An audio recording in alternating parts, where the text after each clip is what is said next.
Ya, ayer habíamos visto todo lo que es pie diabético, en lo que en Europa da complicaciones macrovasculares. No hay internet en mi casa, no sé qué ha pasado. Ya. Alguien vive por Santa Mónica y no tiene internet, no sé qué ha pasado, no hay internet. Pero bueno, ya. Vamos a ver ahora lo que son las complicaciones microvasculares, ¿ya? Una de ellas es la neuropatía autonómica diabética. Entonces, esta neuropatía autonómica va a afectar al sistema nervioso autónomo, ¿ya? Este sistema nervioso autónomo es parte del sistema nervioso que va a controlar lo que son las acciones involuntarias. Entonces, el sistema nervioso autónomo es el quien recibe información de lo que son las vísceras, es decir, estómago, intestinos, del medio interno, de músculos, glándulas y vasos sanguíneos.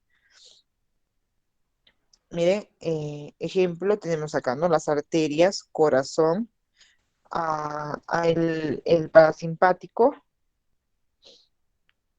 ya. Y este sistema nervioso autónomo es sobre todo un sistema eferente, ¿no? Transmite los impulsos nerviosos desde el sistema central hasta la periferia, estimulando los aparatos, sistemas orgánicos periféricos, ¿ya? Hay vías neuronales que estas actúan en la frecuencia cardíaca, respiratoria, la contracción, dilatación de los vasos sanguíneos, digestión, salivación, el sudor, la contracción, relajación del músculo liso de varios órganos, acomodación visual, dilatación de la pupila, secreción de glándulas exocrinas y endocrinas, la micción y la excitación sexual. Todas estas funciones que hemos visto eh, son involuntarias. Nosotros no podemos controlar, ¿no? Nosotros no podemos controlar la frecuencia cardíaca.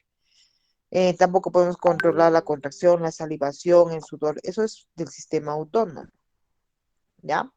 Entonces, la diabetes afecta el sistema nervioso autónomo, afecta estas fibras del sistema nervioso autónomo. Entonces, va a involucrar esta neuropatía, lo que es el sistema nervioso simpático, el parasimpático y el sistema nervioso entérico.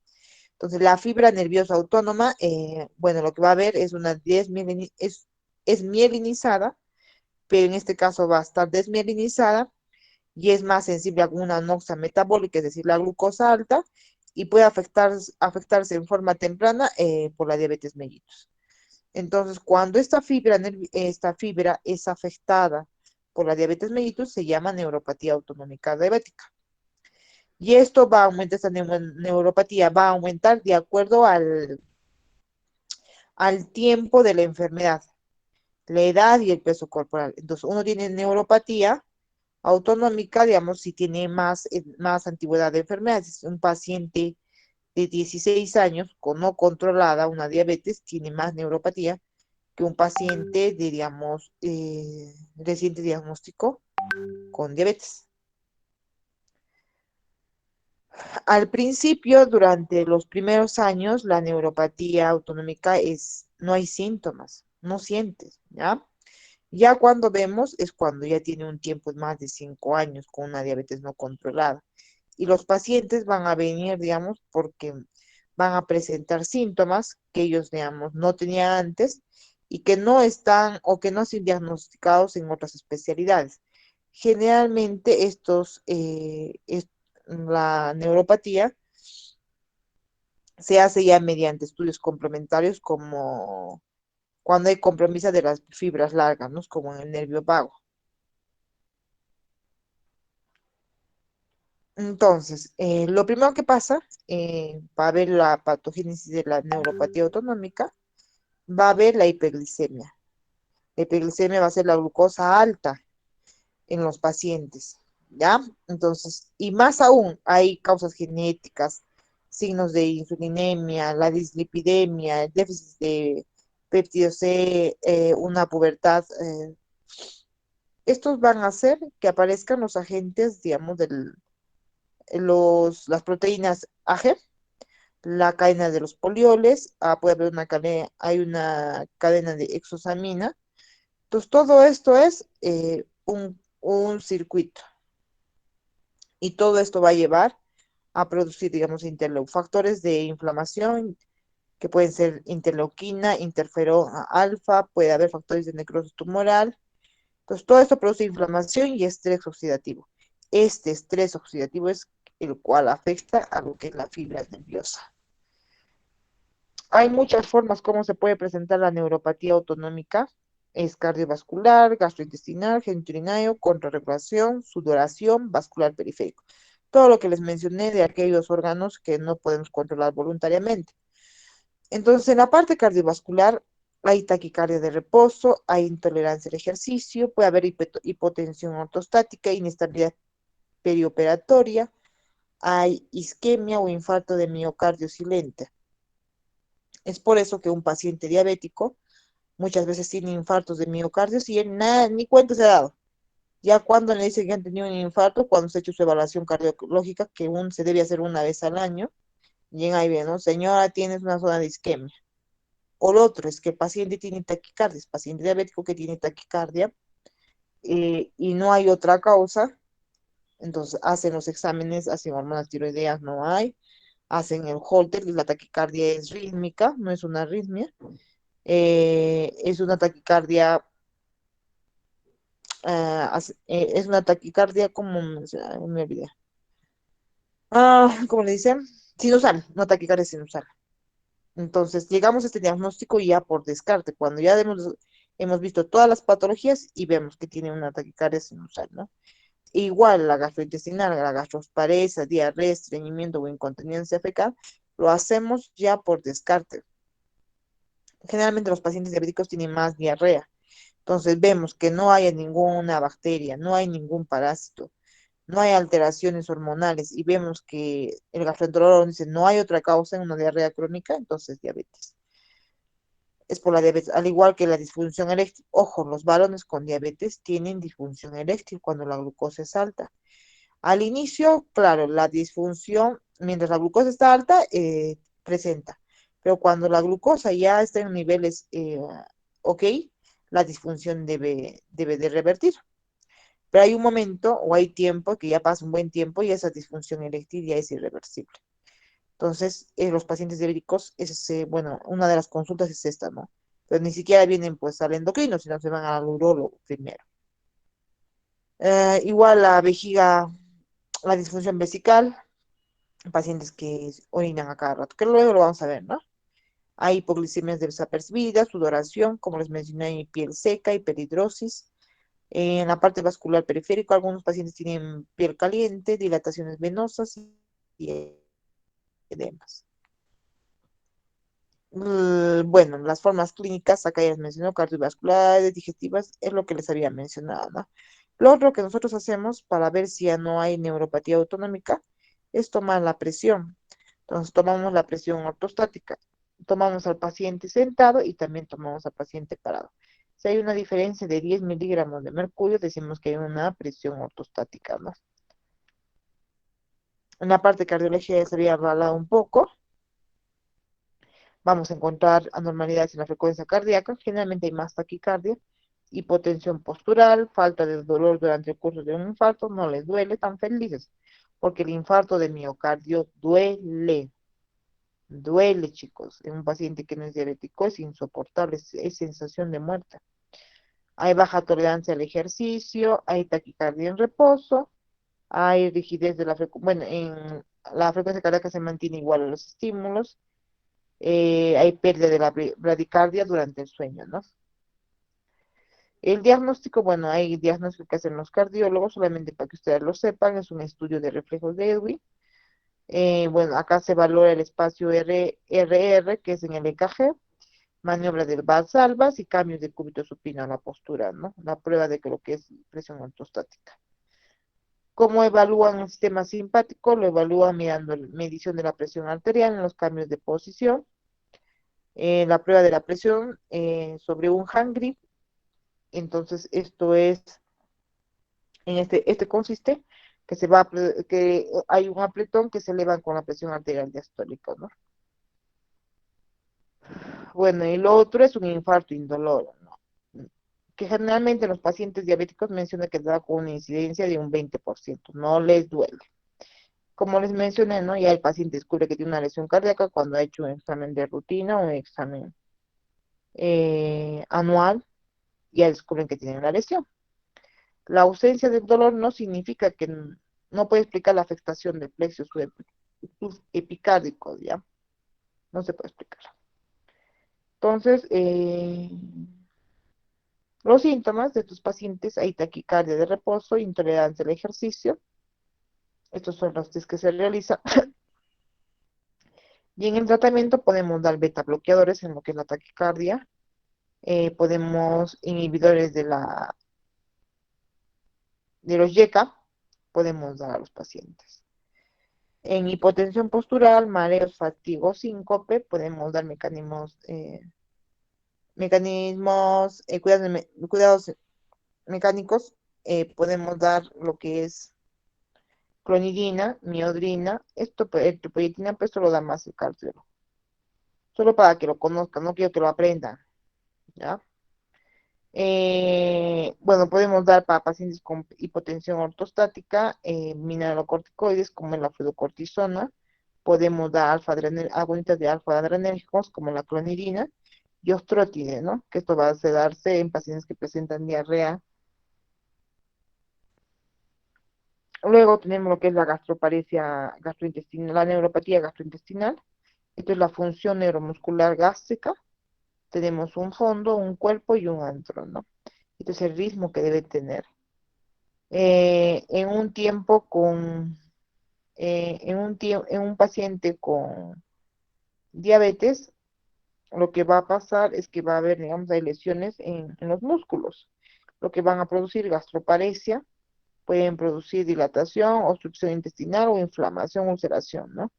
Entonces, el estómago es muy complejo, es dotado de muchos zonas de estímulo donde inician los impulsos eléctricos y, bueno, las contracciones que se realizan, ¿no? Dentro de esta, la diarrea diabética es triste porque ahí los pacientes comen y van al baño, comen y van al baño. Cualquier comida que coman, aunque la glucosa ya está controlada, pero el daño ya está hecho, estos pacientes van al baño y dicen, doctora, ¿sabe qué? Como y voy al baño. Incluso las deposiciones son nocturnas. Ustedes, digamos, no van a hacer deposiciones en la noche, de 3 4 de la mañana, pero en estos pacientes sí. Puede haber incontinencia anal, hay borborismos, las heces son voluminosas, acuosas y grasosas, malolientes, y se asocian, ¿no?, a lo que es la gastroparesia. Y las diarreas, bueno, en estos casos también se hace el diagnóstico por descarte de otras enfermedades. Solo en un 25% los de los pacientes van a tener constipación, que es raro, más es diarrea. Entonces, para la gastroparesia intestinal, em, vamos a hacer varios estudios y el tratamiento va a ser de acuerdo, ¿no?, a lo que nosotros vemos. En una gastroparesia podemos dar metoclopramida, domperidona, eritromicina. En un paciente con dolor abdominal, con vómitos, náuseas, podemos dar, de acuerdo a lo que veamos, podemos dar antidepresivos, antieméticos. En constipación, lo que nosotros hacemos, bueno, se hace más que una endoscopía, pues una colonoscopía, y si hay o no hay alguna alteración, y en estos pacientes podemos dar laxantes, ¿no? Y en caso de la diarrea nocturna, en estos pacientes, perdón, podemos dar colesteramide, antibióticos si es que fuera necesario, si es que fue por alguna bacteria, enzimas pancreáticas, también acá podemos dar loperamida, y acabamos más, ¿no? Podemos dar estos medicamentos en lo que es la diarrea, metoclopramida, domperidona, eritromicina, y podemos dar levosulfide. También podemos dar metronidazol, clonidine, colestiramine, más loperamida y ostrótide, ¿no? En los pacientes con neuropatía genitourinaria, la manifestación que se tiene son cistopatía, hay disfunción eréctil y hay la vejiga neurogénica, ¿no? La parte metabólica podemos tener hipoglicemias. En la parte pupilar podemos tener una pupila tipo Archie Robinson o hay una disminución del diámetro de la adaptación de la pupila, ¿no? En la sudoración les mencioné que había anhidrosis, hay piel seca, eh, pero acá menciona que por debajo del ombligo hay una hiperhidrosis, ¿no? Va a depender de cada paciente. En algunos hay anhidrosis, en uno puede haber hiperhidrosis. Y en otros pacientes con hiperhidrosis hay pacientes que, digamos, cambian las sábanas y la ropa se cambia en la noche. Y bueno, para ver si hay alteración en lo que es con la alteración de la sudoración, hay este test de Reader que evidencia la falta de sudoración, ¿no? Frente a un estímulo intradérmico con acetilcolina, en el cual se inyecta en el dorso del pie. Lo normal que debe haber es aparecer sudor, pero en estos pacientes no va a aparecer sudor, ¿no? Por lo cual nosotros hacemos el diagnóstico de una alteración del sudor. En lo que es la vejiga neurogénica, estos pacientes no perciben que la vejiga está llena, entonces en algunos pacientes, cuando hay una micción, hay una retención de la orina intravesical con una incapacidad muscular para su evacuación. Entonces, hay una pérdida de la sensibilidad de la distensión del músculo detrusor. Es por eso que estos pacientes con vejiga neurogénica muchas veces tienen salida de la orina. Es como si fuese una incontinencia en las mujeres como un prolapso, pero un varón. Hay muchas personas que utilizan y vienen a la consulta con pañales pequeños. Y ya saben, ¿no? Que cualquier retención postmencional o residuo postmencional favorece lo que son las infecciones urinarias a repetición.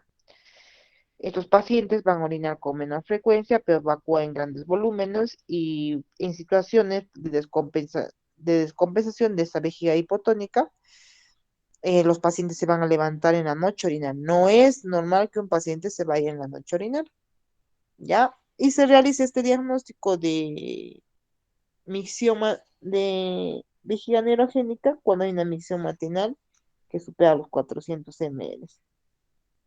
Y lo otro que podemos ver es cuando ese paciente hace un globo vesical en la consulta, podemos palpar el abdomen y vemos, ¿no? Que la vejiga está repleta y un aumento en lo que es la vejiga a nivel del hipogastro. Lo otro es la disfunción masculina, sexual masculina. Estos pacientes no tienen, uno es que no tienen erección y bueno, por la cual, o lo otro es que no puedan tener eyaculación. Estos son los varones, ¿ah? Eh, es Representa una evidencia clínica temprana en algunos pacientes, como les mencioné, va con la glucosa aumentada. Sin embargo, cuando la glucosa ya controla, sus pacientes revierte esta disfunción sexual.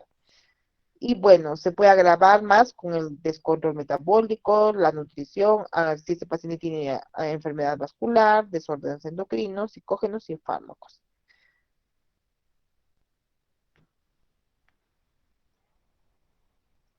Bueno, la disfunción sexual masculina se asocia a lo que es vejiga neurogénica y otros síntomas de neuropatía somática. En algunos pacientes hay ausencia de los reflejos bulbocavernosos y cremastarianos, con lo cual hay una disminución de la sensibilidad vibratoria. No tienen nada de esos pacientes.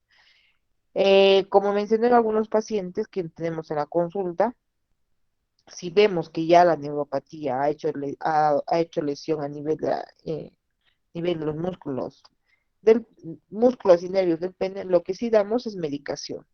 Porque estos pacientes quieren tener su vida sexual, como cualquier hombre, ¿no? Quiere continuar con su vida sexual. En estos pacientes, lo que sí, bueno, y ustedes lo han escuchado, podemos dar medicamento. En una disfunción de la vejiga, podemos dar estos medicamentos, betanechol, que no hay acá, o podemos dar cateterización, ¿no? Es decir, con una sondita, hagamos la cateterización y eh, por ahí se haga la micción. Otras drogas en una cistopatía puede darse la doxazocin, que es es un antagonista alfa-adrenérgico, pero siempre evitando, ¿no? Haciendo el monitoreo porque puede causar hipotensión, cefalea y palpitaciones. En la disfunción sexual, en cuando es una disfunción eréctil, podemos hacer una terapia sexual. Ahí, bueno, psicología no va a funcionar mucho, pero sí la baja de la glucosa es muy importante en estos pacientes. Es importante que tienen que bajar la glucosa. Cuando vemos que hay sudoración, una disfunción de sudoración, eh, perdón, acá me sigue, es una disfunción sudomotor. Acá podemos darle escopolamina, glipopirolate, toxina botulínica y vasodilatadores. Eso es cuando hay una esto, ¿no? Generalmente cuando hay una hiperhidrosis sí podemos dar toxina botulínica. Eso significa que vamos a paralizar el músculo. Y en pacientes que tengan algún tipo de alteración motora a nivel de la pupila, bueno, ya vamos a mandar al oftalmólogo. Entonces, solamente ustedes para que ustedes conozcan, ¿no? Pero todo va con la glucosa. La glucosa baja, mejoran estos síntomas. Y bueno, en la disfunción eréctil damos lo que es el sildenafil, lo que ustedes muchos conocen, pero esto va a depender también de la evaluación cardiovascular. Si el paciente está bien, no hay taquicardia, y bueno, le damos su sildenafil. Pero también, ¿no?, la glucosa tiene que estar controlada. Otra complicación es las complicaciones renales. Las complicaciones renales en los pacientes con diabetes mellitus son diversas, ¿no? Esto va a estar basado principalmente en la presencia de albúmina y la reducción de la tasa de filtrado glomerular, en ausencia de otros síntomas o signos de otras causas de daño renal, ¿no? Y esto va a ser por 3 meses, que tenga un periodo de 3 meses. Hay otras patologías que también producen enfermedad renal. Bueno, las características de estas anormalidades tienen que ser una tasa menor a 60 ml minuto en 2 tomas, no lo hacía la primera, en 2 tomas y en un periodo menos de 90 días. Esos son un marcador para una enfermedad renal. Bueno, la etiología es de una nefropatía diabética. ¿Cuál es? La diabetes no controlada. Y generalmente también estaba asociada a otras enfermedades, como es la hipertensión arterial, algunos productos químicos, fármacos como los analgésicos, una infección renal, nefropatía por reflujo y otras causas, ¿no? Y lo otro, la enfermedad renal crónica en un paciente con diabetes es por una complicación de la diabetes, por la no controlar. Bueno, en esto de la fisiopatología, estoy hablando de llevar ustedes en nefro, solamente para repasarles. Siempre empieza con una fase de hiperfiltración. Ahí los vasos sanguíneos se afectan sobre todo por la hipoglicemia. Hay un aumento del capilar, del diámetro del capilar y la vasoconstricción de la arteria eferente, por lo cual va a resultar con una hipertensión intraglomerular, lo cual va a producir una hiperfiltración y un aumento de la permeabilidad de la membrana basal. Es por eso porque por acá salen las proteínas y la glucosa. En un paciente ya con enfermedad renal crónica, hay una fase de macroalbuminuria, en el cual se caracteriza por una expansión mesangial, en lo cual lo primero que va a haber en estos pacientes con nefropatía es la elevación de la albúmina, ¿no? Y luego ya verá un estrangulamiento capilar y una insuficiencia renal. En esta fase de hiperfiltración, bueno, lo que se presenta en la membrana basal y la expansión mesangial va a conducir o lleva a una esclerosis glomerular con retención de varios productos nitrogenados, ¿no? Estos productos nitrogenados es la urea y la creatinina, que son estos marcadores químicos del daño renal crónico. Es por eso, para ver si hay o no hay daño renal, pedimos urea y creatinina. Y en las personas que ya presentan microalbuminuria, luego de que ya han presentado una macroalbuminuria, lo podemos decir o deducir que hay una retinopatía diabética. son hermanitas. Es decir, si un paciente nosotros diagnosticamos retinopatía diabética, va a tener nefropatía. Y si un paciente tiene nefropatía, va a tener retinopatía. Ambos van generalmente juntos. Es por eso que se hace la evaluación una vez al año al oftalmólogo, ¿ya? Perdonen chicos, pero esta hora, en estos días, se me congestiona más la nariz. No puedo respirar. Bueno, dentro de la epidemiología, la enfermedad renal diabética se da que un 20-40% son por los pacientes que tienen diabetes. Y bueno, la enfermedad renal crónica por diabetes es la causa de un 40% de diálisis de los pacientes que van a diálisis, casi la mitad de los pacientes que van a diálisis. Y una diálisis, pues no es baratita, la diálisis es bien cara. Generalmente, bueno, ahora estará pues cuando unos 800 soles por diálisis, por terapia. Imagínense que un paciente necesita tres por semana al mes, ¿cuánto es? Son varias sesiones, ¿no? Y se ha visto también que la enfermedad renal crónica representa el 0,89 del total de años de vida perdidos. Y en el Perú, y 1,47% de años perdidos como enfermedades no transmisibles. Y esto es más frecuente en pacientes de 60 años. Sin embargo, ahora ya hay más pacientes jóvenes que entran a diálisis, sobre todo 40, 50 años. Bueno, la clínica vamos a tener la clínica de la nefropatía, hay aún por la azoemia, por el aumento de la urea y la creatinina, vamos a tener náuseas, cefalea, malestar general y pérdida de peso. Y bueno, y en estadio 4, estadio 5, vamos a ver la piel terrosa, vamos oscura, a veces hay anemia, hay vómitos, edema de miembros inferiores, hasta párpados, espalda, y en casos más severos ya hay un derrame pleural y una disnea, ¿no? Que muchas veces se confunde. Entonces, lo que tenemos que hacer para hacer un diagnóstico de una enfermedad renal crónica, y eso ya lo han visto es en nefro, es hallar el filtrado glomerular, ¿no? Y la relación albúmina-creatinina. Entonces, siempre, por eso es que en la práctica les pregunto, ¿cuándo es el filtrado glomerular? Es por esto. No quiero permitir que mi paciente llegue a una enfermedad renal. Bueno, esta es la tablita del código. No es el código.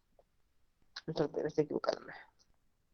Eh, y vemos, ¿no? La albuminuria y las categorías de filtrado glomerular. Entonces, lo normal es mayor a 90, ya es hecho. Y lo que es levemente disminuido, moderadamente, no levemente, levemente, de 189, moderadamente va de 45 a 59, moderadamente, perdón, esto es leve, leve a moderado, moderado, severo y falla renal. Hay los 5 estadios, ¿no? Que siempre les pregunto en la práctica. Entonces, esos estadios es de acuerdo al filtrado glomerular, que va de 90 hasta 15, siendo el estadio 5 menos de 15. Entonces, en los pacientes nos vamos a ver también por la albúmina. Entonces, por la proteinuria. En estadio A1 vamos a ver que la proteinuria es menos de 30 miligramos gramo o menos de 3 miligramos milimol. El estadio va de 30 a 299 miligramos y en la severa ya es de mayor a 300 miligramos. Entonces, cuando nosotros estamos hallando en el estadio 1 y 2 y vemos que hay leve cantidad de proteinuria, entonces vamos nosotros manejando y dando los medicamentos que puedan, digamos, evitar la proteinuria. Ya en el estadio, bueno, perdón, acá en este estadio es bajar la glucosa, sí o sí se tienen que bajar. Ya un estadio A2, en esos pacientes ya damos tratamiento para evitar la proteinuria. Y en un estadio A3 ya vamos a enviar a un paciente referido a un nefrólogo. En caso que esté en un estadio 3, perdón, en una categoría 3 con un estadio A1, damos tratamiento para evitar la proteinuria. Y bueno, también damos en un G3B, damos tratamiento.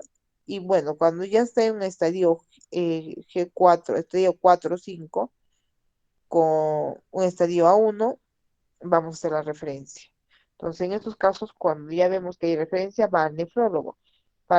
Bueno, ya cuando está en un estadio 4, ya lleva al nefrólogo es para que le hagan diálisis. Lo que queremos es que no lleguen a estos estadios. Tienen que estar en un estadio bien. Para eso es evitar que la diabetes siga no controlada. Paciente no controlado, glucosas más altas y más daño renal. Entonces, como nosotros hacemos la medición, bueno, hacemos con la tasa de filtración, bueno, utilizamos el MDR o el CKD-EPI, que ustedes ya llevan eso, y esta es la formulita que ustedes ya la saben. Con esa formulita vemos qué estadio es, ¿no? Estos estadios que les mostré en esto. Categorías del 1 al 5. Bueno, esta es la estimación de la proteinuria, un poco larguito, digamos, cuando queremos nosotros pedir proteinuria hay que tener en cuenta algunas situaciones clínicas, ¿no? Como es la deshidratación, infecciones severas, y una insuficiencia renal aguda, no es igual a una crónica, uso de fármacos que intervengan en la determinación de la creatinina, malnutrición, pacientes que tengan dietas especiales o pacientes que tengan amputaciones de pie, también no se puede decir que tenga una estimación de la proteinuria renal, pérdida de masa muscular, enfermedades musculares, parálisis, ¿no? El nefrólogo o el endocrinólogo o el médico general para ver si no hay una disminución del tamaño del riñón. Eh, Hay que hacer una ecografía renal, ahí nos va a decir una ecografía renal con dimensiones, se llama. Y las complicaciones renales que puedan tener, ¿no? Ya cuando vemos que tenga alguna piel, cálculo, así podemos pedir una tomografía, pero lo más evidente que nosotros necesitamos es una ecografía. Ya el nefrólogo va a pedir ahí, ¿no? Si necesita o no necesita una tomografía con contraste o sin contraste. Ah, y bueno, a veces para llegar al tratamiento, al diagnóstico, necesitamos una biopsia renal, pero con que nos digan que es un paciente diabético y tenemos unos riñones pequeñitos, ya decimos que es una diabetes, ¿no? Una enfermedad renal crónica por diabetes. Como medicamento para evitar la proteinuria, damos casi a las 2. eh, Damos el enalapril en 10 a 20 miligramos y el losartán podemos dar 2 veces al día, una vez al día. 50 a 100 miligramos 2 veces al día. Pero nada va a servir si la glucosa no está alta. Podemos darle los sartán en el que evitan la proteinuria, pero de nada sirve si no baja la glucosa, ¿ya? Bueno, este es el otro cuadrito que les mostré. Bueno, en un estadio A1 vamos viendo baja la glucosa, cambios de estilos de vida. Ya en un estadio A2, pero que tenga un filtrado glomerular entre 1, 2 y 3, ya damos agonistas, medicamento damos, ¿no? Es igual que el cuadrito anterior. Y bueno, ya vamos a la referencia. Lo que queremos, como les mencioné, no es llegar al estadio 4 y 5, es evitar que lleguen a ese estadio. Y todo eso es con la baja de la glucosa. Perdón, chicos. Ah, Dentro de las complicaciones oculares, que es otra, bueno, es la retinopatía diabética, una de las principales complicaciones en pacientes con diabetes. Y esto es importante porque en la diabetes tipo 2 como tipo 1, esta retinopatía diabética va a deberse a la cambio de la vasculatura retinal, que esto es por la hiperglicemia, ¿no? Que vamos a ver que causa hemorragias o puede producir edema o puede producir pérdida de líquido, ¿no? Por distorsiones en la visión. La causa es el daño en los vasos sanguíneos de la retina en pacientes con diabetes que no tengan un control óptimo de la glucosa. La principal causa o la principal alteración es la visión borrosa o ceguera en estos pacientes, ¿no? Si ustedes ven ahí, luego de 11 a 13 años de instalación de la diabetes, un 23% de estos pacientes van a desarrollar lo que es una retinopatía diabética no proliferativa. De un 41% de estos pacientes van a desarrollar retinopatía en 14 a 16 años de enfermedad y un 60% a los 16 años de enfermedad, ¿no? Siempre y cuando no esté controlada. Bueno, en Perú se ha hecho un estudio con 427 pacientes, el cual se ha visto que tenían 57%, tenía una prevalencia de la retinopatía diabética, que es más de la mitad de pacientes diabéticos. Y esta prevalencia de retinopatía no proliferativa y proliferativa en pacientes en Perú iba de un 47% para no la proliferativa y un 10% para la proliferativa, que es alto, ¿va? Y la retinopatía diabética representa un 0,8 de ceguera en los pacientes en Perú y 1,2% de la deficiencia visual severa en pacientes mayores de 50 años. Entonces, ese 0,8 es ceguera, es ciego, es decir, que no ve nada. Imagínense que tengan ustedes un familiar y todo por no controlar la diabetes. Todo es por no controlar la diabetes. Bueno, la fisiopatología, al igual que en la retinopatía diabética, perdón chicos, un momento.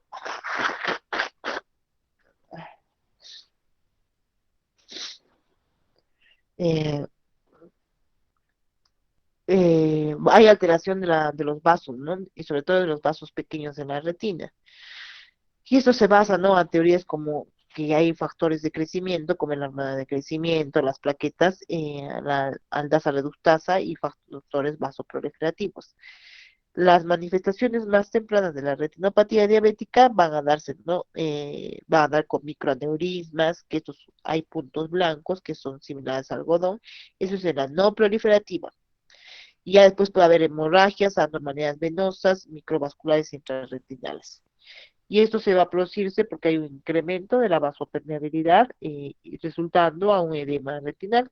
Y cuando ya hay exudados que, digamos, que causan la disminución o pérdida de la agudeza visual central, esto ya se produce, ¿no? Ya va a haber más alteraciones en la retina.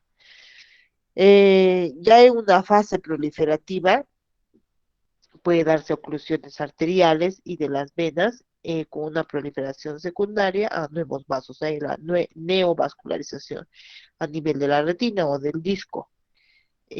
También puede haber en el iris o el ángulo de la filtración. Entonces, es importante eso. En una fase no proliferativa, el tratamiento para los pacientes con diabetes en la retinopatía no proliferativa, solamente con bajar la glucosa, ya estás manejando la retinopatía no proliferativa. Pero cuando ya vamos a una retinopatía proliferativa, ya hay otro tratamiento que el oftalmólogo lo tiene que hacer, ¿ya? Entonces, la neovasculatura que les mencioné que se formaba en una fase proliferativa puede causar también una atracción retinal o glaucoma neovascular, que estos pueden producir la pérdida de la visión cuando ya no hay perfusión capilar o edema macular, ¿no? También se puede ver en estos pacientes hemorragias vítreas, distorsión o tracción. Y lo último sería que presente un desprendimiento retinal donde el paciente va a quedar ciego.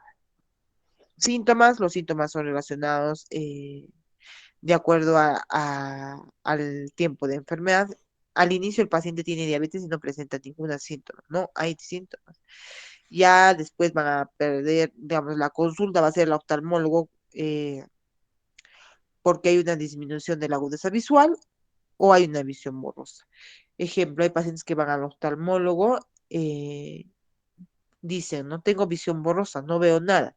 El paciente, el oftalmólogo hace el fondo de ojo, hace la retinografía y bueno, sus pacientes van a tener una retinopatía diabética.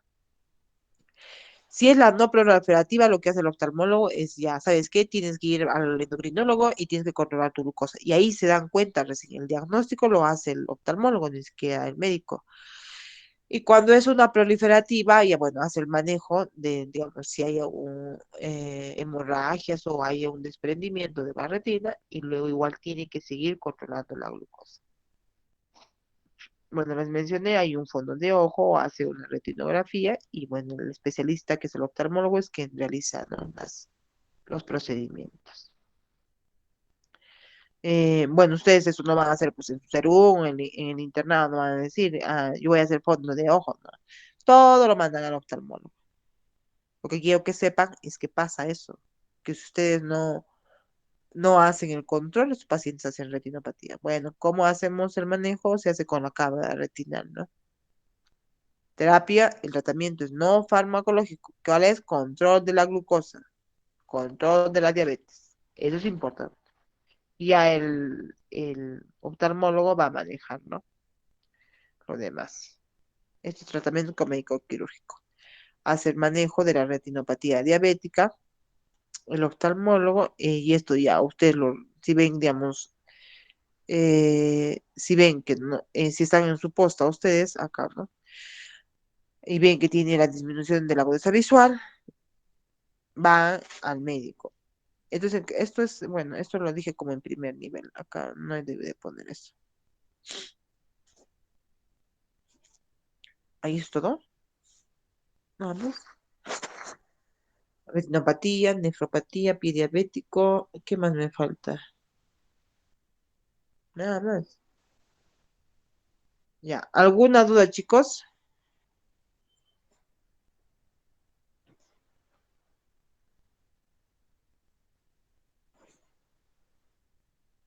¿Todo claro?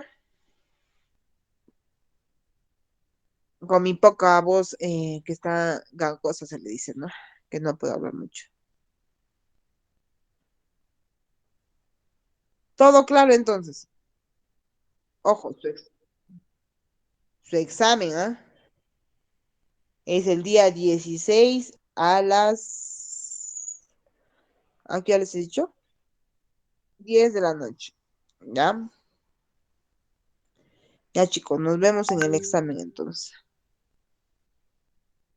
Doctora, disculpe, ¿le puede por favor Ya, repetir a nuestra delegada sus diapositivas, por favor? para